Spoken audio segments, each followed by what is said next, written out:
সুপ্রভাত, কেমন আছো সকলে? আশা করছি ভালো আছো, সুস্থ আছো। আমার নতুন ব্লগে তোমাদের সবাইকে স্বাগত। জানো, আজ আসলো বাড়িতে ধান, আর আসার সঙ্গে সঙ্গেই বিপদ যেন উপরে পড়েছে আমার বাড়িতে। সেই নিয়ে আজকে ছোট্ট মোট্ট একটা ভিডিও।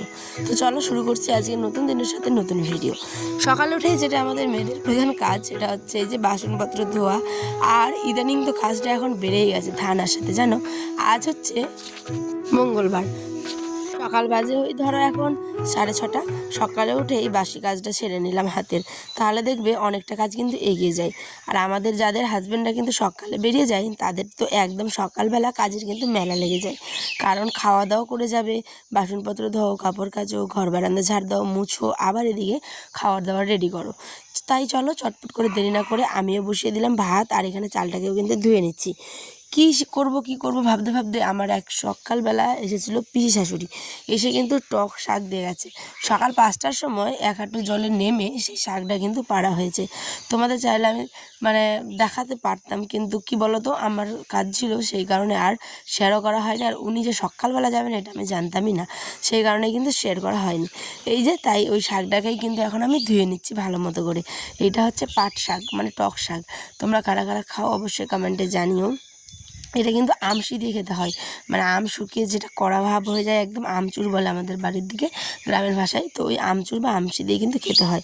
এদিকে বর আর আমি যাচ্ছি ওই যে একটা আটি দেখলে তোমরা একটু আগে, ওই আটিটা আনতে। আমার মামি শাশুড়ি ওই আটিটা কিন্তু কেটে দিয়েছিল আমাকে মাঠ থেকে, ঠিক আছে, মাঠে আর কি। কারণ ওইটা হচ্ছে ভুট্টার যে গাছগুলো হয় সেগুলোই শুকোনোর পরে একদম পুরো খুব ভালো মতো কিন্তু গাছটাকে জ্বালানি হিসেবে ব্যবহার করতে হয় গ্রামের মানুষেরা। তার আগে দেখো শাকটাকে আমশি দিয়ে ভালো করে একটুখানি ঘাটাটা দিয়ে ঘুটে দিলাম। আমাদের রেডি খাওয়া দাওয়া, ভাত 8:30 বাজে আমার সব রেডি দেখো। তারপরে টক শাক, আর করেছি হচ্ছে এখানে আলু ভর্তা, আর এইদিকে ছিল মাছ, গতকালকের মানে সোমবারের মাছ। তো এখানে আলু ভর্তা, এই নিয়ে আজকের আমাদের খাওয়ার। আর এইদিকে দেখছো, দেখো আয়ান কিন্তু ব্রাশ করছে, আর আমি এইদিকে জ্বালানিগুলো একটুখানি শুকোতে দিচ্ছি। এগুলো পুরো ভিজে টিজে বন্ধুরা একদম শেষ হয়ে গেছে, শেষ। মানে এত পরিমাণে খারাপ লাগছিলো যে কি বলবো, যার পর নাই, খুবই খারাপ লাগছিলো।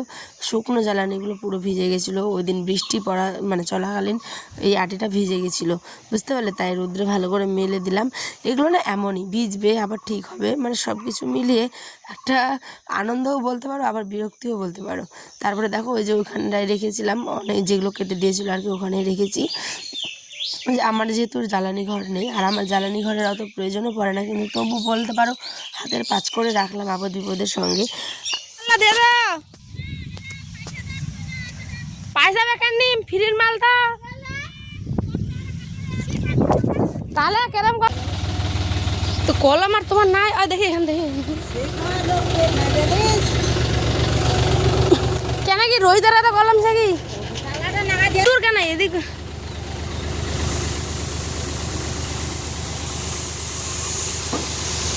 আধা পাকা আধা কাঁচা ধান কিন্তু বাড়িতে নিয়ে এসছে, কারণ এই প্রবলেমটার জন্যই। নাহলে ধান অনেক চুরি হয়ে যাচ্ছিলো, তারপরে অনেক গরু খেয়ে নিচ্ছিলো এই প্রবলেমগুলোর জন্য, বুঝেছো। কারণ গাড়িটা থাকবেই না, হারভেস্টার দিয়ে যেহেতু কাটা হয়, আর ট্রাক্টর একদম বাড়িতে এনে কিন্তু ফেলে দেয়।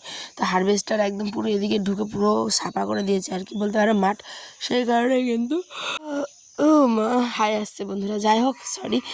আর ওই জন্যই কিন্তু মাঠটা পুরো ফাঁকা হয়ে গেছে, বুঝতে পারলে। আর এদিকে ধানটা এসে জাস্ট ঢুকলো, তারপরেই কিন্তু বৃষ্টি না বৃষ্টি বন্ধুরা, কিছুক্ষণ জাস্ট শুকিয়েছে, তারপরে একদম ঝমঝমিয়ে বৃষ্টি। আমার ফোনে স্টোরেজ ভরে যাওয়ায় তোমাদের সাথে ওই মুহূর্তটুকু আর শেয়ারই করতে পারিনি। শেয়ার করছি কারণ আমার ফোনের স্টোরেজ পুরো ফুল হয়ে গেছিলো, যার কারণে এই যে আজকে সকাল বাজে এখন 5টা, উঠে এডিট করলাম, এখন ভয়েস দিচ্ছি। আজ হচ্ছে বুধবার, বুঝতে পারলে, আজকে তোমরা ব্লগটা পাবে। তো দেখো ধানটা আমার নিয়ে যাওয়া কমপ্লিট। দেখতে একটুখানি কাজটা করতে অনেকটাই সময় লেগেছে। তারপরে আবার সন্ধ্যাবেলা স্নান টান সেরে যেগুলো ধান পড়ে গেছিলো ওগুলো উঠিয়ে নিলাম। আর দেখো ওটা কিন্তু সকালের ধান ছিল, মানে 11টার দিকের। আর এই যে এখন দেখো পলিথিন বিছানো আছে, তখন কিন্তু নেট বিছানো ছিল, ঠিক আছে। এখন এই যে পলিথিনটাতে এইগুলো দাদাভাই এসে আবার নিয়ে চলে যাচ্ছে। এখন বাজে 8:30। আয়নাগত এসেই আবার দোকানে চলে গেছে, মানে 6:30টার দিকে দোকানে গেছে, রাত্রি 10টা 10:30টার দিকে এসছে। আমি এদিকে প্রেসারে বসিয়ে দিলাম মুসুর ডাল।